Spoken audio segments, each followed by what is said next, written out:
We'll see what we get.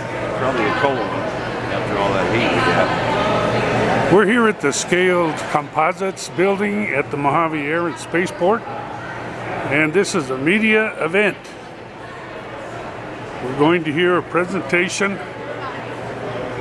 in a few minutes about the commercialization of space. I've had an amazing day here in the Antelope Valley. We started, of course, over at Edwards Air Force Base, the Armstrong Flight Research Center. Saw a lot of amazing test capabilities that we have as NASA, and of course, we use those test capabilities not only for our own agency, but we support other agencies throughout the Department of Defense and other capabilities. So I've had a really great experience coming out and spending time with the Armstrong Flight Research Center. And I'm here to kind of answer your questions. So we want to just, we'll start right here. On your tour, have you seen much about the NASA's Flight Opportunities Program? That's a big part of what's happening. It's a great question. So he just asked about, have I seen much about NASA's Flight Opportunities Program? The answer is, of course, yes. I've been a big supporter of the Flight Opportunities Program. Before I was the NASA administrator, I was a member of the House of Representatives. And of course, this represents an opportunity for universities and researchers, young people to get involved in space-based activities with NASA, in essence funding those flight opportunities, which is a great opportunity. Some of the things I heard about as a member of Congress, even before I was the NASA administrator, was the fact that sometimes it costs more to do payload integration onto these launch capabilities than sometimes is available. And so we're working right now to increase the amount of funding that's available for payload integration. We're also supportive of a congressional agenda to increase the Flight Opportunities Program to $20 million annually. So if Congress is ready to pull that trigger, we're ready to support them. And there's a lot of great opportunities there for young folks to get involved in this activity. And perhaps a quick follow-up. Near term, have you heard much about the upcoming tests that may be taking place relatively soon from here with the, some of the companies that are based literally right here? Yes. So some specific launches that are going to be happening here. Absolutely. I don't want to get in front of my skis. I'll let those companies talk about those capabilities, but certainly I'm aware of them and excited about it. What's some of the technology here that you're most excited to check out with step forward? Great question. So, we're working on a new generation of X-planes at NASA, especially the Armstrong Flight Research Center. A couple of those X-planes are behind me. The X-57 Maxwell, of course, is an all-electric aircraft, and there's a lot of folks out there talking about an all-electric aircraft. This is an aircraft that is on the brink of being able to fly. This is a capability that has been developed for a while now by NASA, and of course, we want to develop all these technologies and capabilities and then make those activities available to the public so that ultimately commercial industry can take the technology that we develop and commercialize it, which is good for the United States of America. It's good for exports and those kind of things. So the X-57 Maxwell, I think, is a tremendous capability to actually fly an all-electric aircraft. The other thing behind me is an X-59. You can probably see it there a little bit, but the X-59 is what we call the low boom demonstrator. We want to be able to fly across the United States in half the amount of time that it normally takes. In order to do that, we have to fly faster than the speed of sound. One of the challenges with flying faster than the speed of sound is it creates a sonic boom that can be disruptive to folks on the ground. So we're prohibited across the United States, and in fact, really across the world other than over the ocean, we're prohibited from flying faster than the speed of sound. Well, if we can make the boom from flying faster than the speed of sound, if we can make that maybe not a boom, but more of a rumble, and almost make it imperceptible to the folks on the ground, we want to do that. And of course, the ability of the folks here at the Armstrong Flight Research Center to develop the aeronautics to create a sonic boom that is really not a boom at all, more of a rumble, or even maybe a thump. It's a great capability that will improve the way we fly across the United United States. It'll help American exports yet again. So that's impressive as well. I spent a little bit of time today in an F-18 Hornet, which I used to fly as a member of the United States Navy. And of course, NASA has pilots that fly F-18 Hornets for the purpose of doing demonstrations and capabilities that I know are critically important to our country. But in this particular case, we're going to take an F-18 Hornet and we're going to take it down to Galveston, Texas, and we're going to put it in a flight profile that will be inverted and at the same time supersonic, and it's going to create a sonic boom. Most of that sonic boom is going to go out over the ocean, but a portion of that sonic boom is going to hit the town of Galveston, and we're going to assess from people taking surveys on the ground in Galveston how disruptive that sonic boom was, or if it was maybe even not perceptible. And based on that survey analysis, we're going to prove out how when we get the X-59 flying, which is the low boom flight demonstrator, we're going to prove out ultimately how we're going to do that survey analysis so that we can create, this is the important piece, we're going to create a regulatory environment where we can fly across the United States supersonic. And if we can do that with a low boom capability, again, it would be transformational for our country, flying across the country in half the amount of time that it normally takes. So NASA's involved in all of that. And it's not just good for NASA, it's good for American commerce in general. So it's really exciting.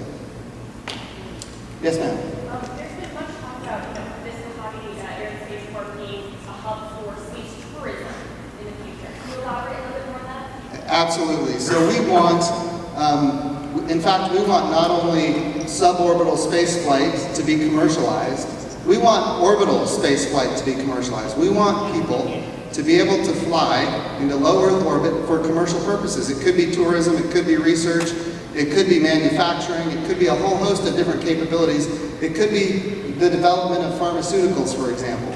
But we want it to be commercialized because when low Earth orbit and suborbital flight are commercialized, then NASA can use its resources to do more than we've ever been able to do before. We can take our resources and go back to the moon, and we can go on to Mars, and we can create architectures that enable us to get back and forth to the moon in a sustainable way. So that's really our objective. And so we fully support and do everything we can to help commercial industry be able to create the business case for low Earth orbit. And of course, a lot of the companies that are right here at Mojave are engaged in that activity. You bet. And by the way, tourism is just one of those activities. Manufacturing, pharmaceuticals.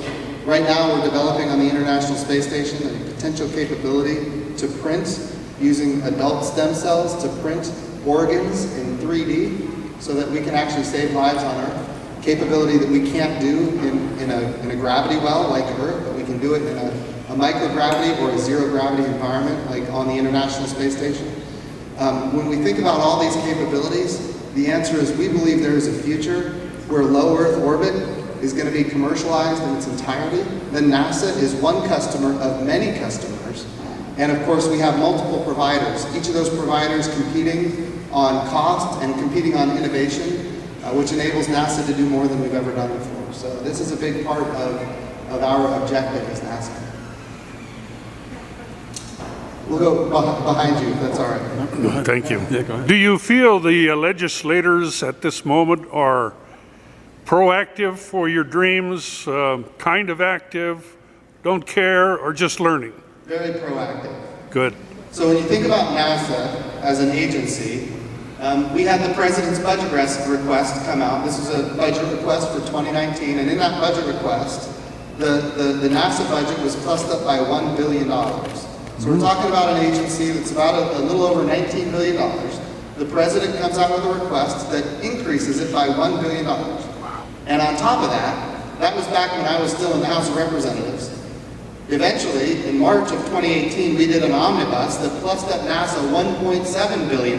So then I become the NASA administrator, believing I'm coming here to advocate for a $1 billion plus up, but it's actually a $700 million cut. Bottom line is this, we're actually seeing more bipartisan support for NASA than we have in a long time, and that's very positive. And at the same time, we have strong support from the administration, so NASA is very healthy. And what we want to do is we want to take all of these great resources, and we want to enable commercial partners to do more. And at the same time, that enables NASA to do more, because then we can take our resources into areas for which there is no commercial activity at this point. So we have strong bipartisan support, and we want to keep it that way. We're doing everything we can to make sure that stays the same. Yes, sir. NASA's returning to the business of manned X-planes after a bit of a break with the vehicle you see behind you. Beyond that, where do you see the potential for new X-planes that are going to explore other parts of the future air transport world? That's a wonderful question. So the question was about X-planes, and of course we've got a couple of them behind me. The X-57 Maxwell, the all-electric airplane, the world's first all-electric airplane, capable of doing not just transport of humans, but transport of cargo and other things. And of course, the low-boom flight demonstrator, the X-59. The question was, what comes next? Where do we go beyond this? And there's a lot of ideas out there. There's no shortage of ideas on what the next X-plane might be. But I'll tell you this. One area that I think is important for the transformational, really for transformational capabilities for our country, economically, is urban air mobility. The idea that we could fly from one side of the city to another side of the city, and in essence have a taxi. In fact, make it a three-dimensional taxi, and have it be autonomous. So it's not piloted, but these aircraft would be, in essence, flying autonomously, potentially using signals from cell towers, which means we're going to need more capacity and more throughput for our networks, our wireless networks terrestrially. And we might need to reconfigure and redesign how they work. But at the end of the day, I really think that a great opportunity for the United States of America is urban air mobility. And it might not start with a human capability, but maybe a package delivery capability or cargo delivery capability. So that I think would be transformational. The United States should be at the very forefront of that. And again, in my view, that should be an export for the United States of America once we master that capability and do it safely. Yes, ma'am. So it's been about a decade since we've flown in an American rocket with Americans in it from American soil. What has sort of taken so long, and why is now the time? That's another important question. The question was about America's launch capability. It's been a long time, she says, since we've flown American astronauts on American rockets from American soil. In fact, the last time we did that was in 2011 with the final flight of the space shuttles. And here we are, almost 8 years later, and we still haven't flown on our own rockets. Now, the challenge was we retired the space shuttles without a replacement. And we've made this mistake before in our history. If you look at the end of the Apollo era, we ended the Apollo program without a replacement for Apollo. And it took us, we had an 8-year gap before we got to the space shuttle. And then we had the shuttle program, and now we ended the shuttle program without a replacement. We're finally getting to the point where we're on the brink of launching American astronauts on American rockets from American soil. And the best part of it is that the government isn't going to purchase, own, and operate the rockets themselves. We, the government, we're not going to do it. We are buying the service. So what we're doing is we're saying, who can launch our astronauts into space? And we'll buy access to space as one customer of many customers with multiple providers all competing on innovation and cost. So that's the vision, that's the model, and we are almost ready to do that with 2 providers, one being Boeing, with a launch provider being ULA, and the other being SpaceX. So that's going to be transformational for the United States yet again, to have our own access to low Earth orbit. But I think another important point to make is we don't want to repeat this same challenge that we've had with launch capability. We don't want to repeat it for the International Space Station. There are people graduating today from high school, for their whole lives, we've had astronauts in orbit, their whole lives. American astronauts in orbit. So the question is, we know there's coming a day when the International Space Station is not going to be sustainable. And what do we do to make sure that we have no gap in low Earth orbit with American astronauts? And in order to achieve that, we need to start thinking about it right now today. So we're thinking about how do we commercialize low Earth orbit, not just to include launch, but habitation. How do we get commercial habitats into orbit so that our astronauts can go to those habitats, those commercial space stations, as customers rather than as owners and operators.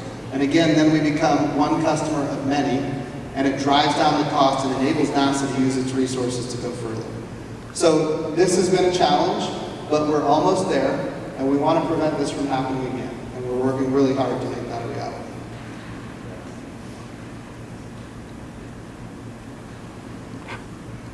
Is it scary to push the boundaries of things that people haven't experienced before, especially with electric planes and everything in between? What are your thoughts on? Some people aren't always comfortable with change, but it's been a component of that. Absolutely. So the question is really about risk and about change, and this is what NASA does. We push the very edge of the envelope, not just on technology, but on capability. And so, look, when you look at the history of NASA, we have been making determinations on risk since the inception of the agency.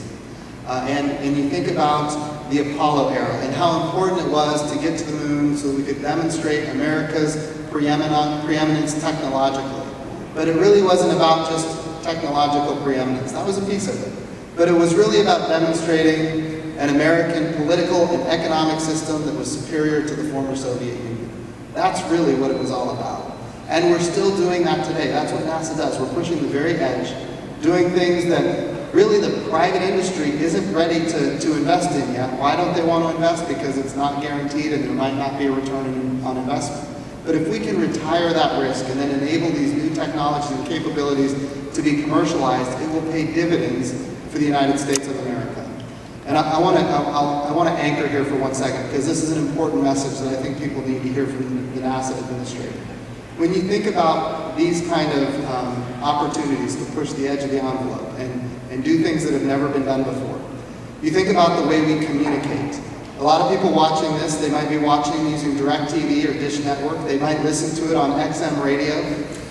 They might serve in the military and transmit high-resolution motion picture images all over the world for the purposes of national security and having decision makers make good decisions. Like, all of that is available because of the trail that was blazed by NASA. But NASA ultimately got out of the way, and those capabilities are now available commercially to the entire world, and they have improved the human condition on Earth.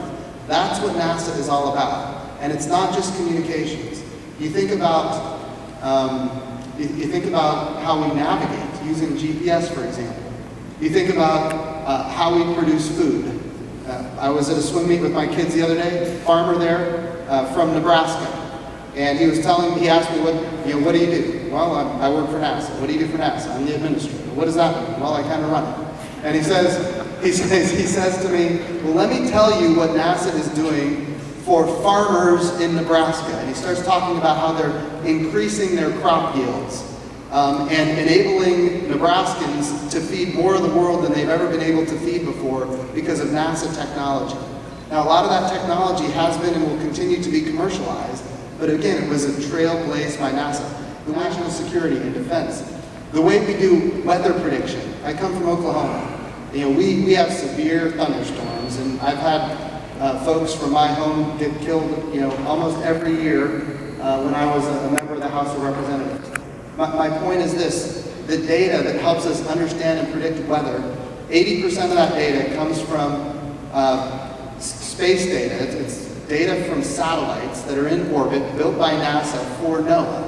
So the way we predict weather, the way we understand climate, the way we do banking in this country, every banking transaction requires a timing signal from GPS. In other words, if there's no GPS timing signal, there's no banking. If there's no banking, there's no milk in the grocery store.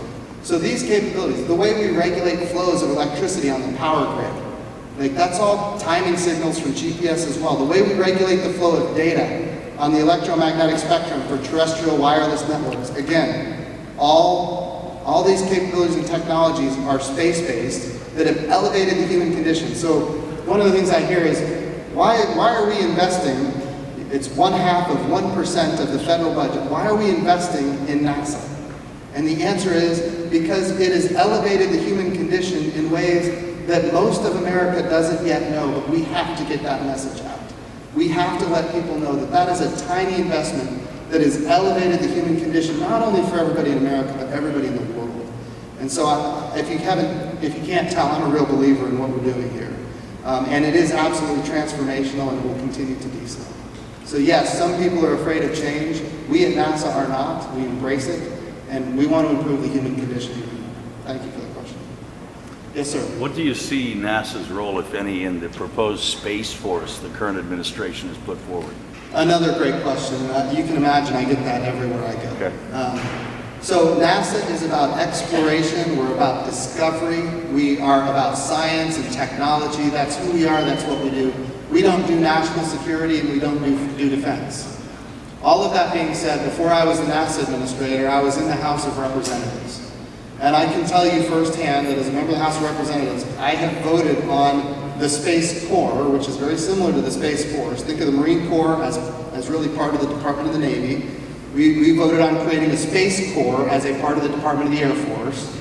We voted on that 3 times in the House of Representatives. Each time I voted yes. And the 3rd time I voted on it, it was on the full floor of the House, not just in committee, but the full floor of the House, and it passed with 344 votes. In other words, there is strong bipartisan support for the Space Corps, which is really very similar to the Space Force, minus one thing. It didn't have its own service secretary. It reported to the Secretary of the Air Force, but it was still a separate military service, just like the Marine Corps is separate from the Navy, but it reports to the Secretary of the Navy. And all of that was separate from NASA? Yes, all of it is separate from NASA, so this is not a NASA program. That being said, what I would say as the NASA administrator, and all of the things that I just outlined as an agency that we've been involved in and how we have elevated the human condition, we as a society, as a people, we are dependent on space. If there's no space, there's no milk in the grocery store. If there's no space, the flows of electricity on the grid, it doesn't work. If there's no space, cell phones don't work because of the timing signal from GPS. So all of these things, we as a society are dependent on space to the point that our potential adversaries around the world are calling space the American Achilles heel. So if they're calling it the American Achilles heel, the question is, what do we do about it? We have to make sure, as a nation, that any potential adversaries understand that to the extent they believe they're going to get an advantage by destroying space, they can't.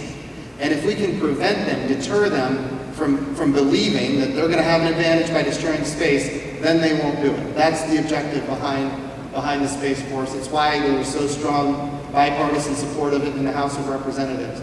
I will also say that as an agency, NASA has hundreds of billions of dollars worth of hardware in space. And we're the only agency that actually has humans in space on the International Space Station. So we have an interest in making sure that space is secure. As a member of the House, I was supportive of the Space Force. As the NASA administrator, I'm still supportive of it, but I want to be really clear. NASA is about science and technology. We're about discovery and exploration. And it's also important to note, we have great partnerships from people all over the world. You know, when relationships between the United States and Russia, for example, that relationship has deteriorated over time, but we are still able to maintain strong cooperation on the International Space Station, and we like that. That is a shining, very positive thing where when the relationship falls apart, we can still have this open channel of communication based on our relationship for science and exploration. And I think that's very positive for our country. NASA wants to maintain that, which is why we don't do national security or defense, and we want to keep it that way.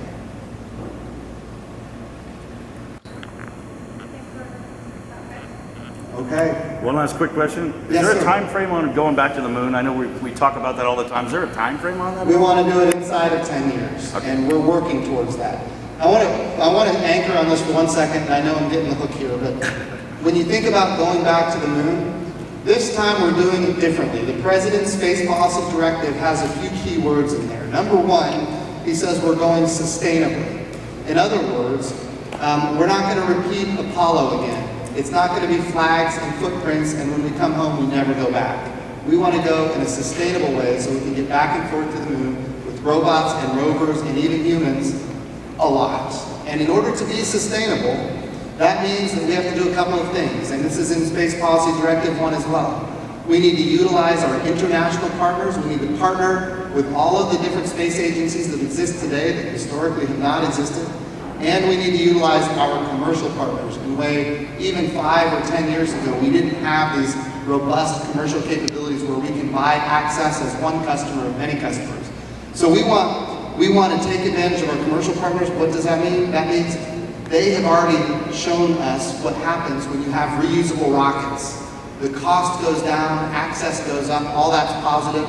We don't just want reusable rockets, we want reusable tugs between Earth orbit and lunar orbit. And we want a space station in orbit around the moon for a very, very long period of time that is commensurate, that is compatible with those tugs. We want it all to be open architecture, so if a commercial partner wants to dock with the space station that's in orbit around the moon, they have the access and the ability to be able to do that. If an international partner wants to dock, they have the access. It's all going to be open architecture, published so anybody can participate. And we want them to also build and operate landers that can go back and forth to the surface of the moon in a reusable way. So that we don't just leave the lander when we're done with it, but it goes back and forth to that space station in orbit around the moon. That is a sustainable architecture. Again, we want every piece of the architecture to be reusable. We want to utilize our international partners. We want to utilize our commercial partners.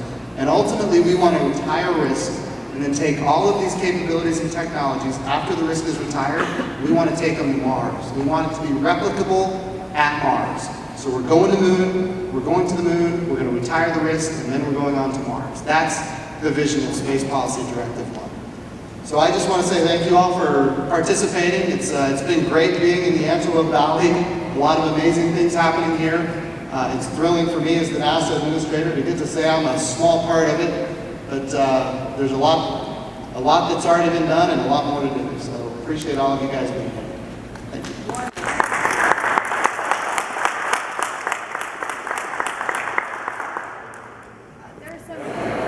On your right.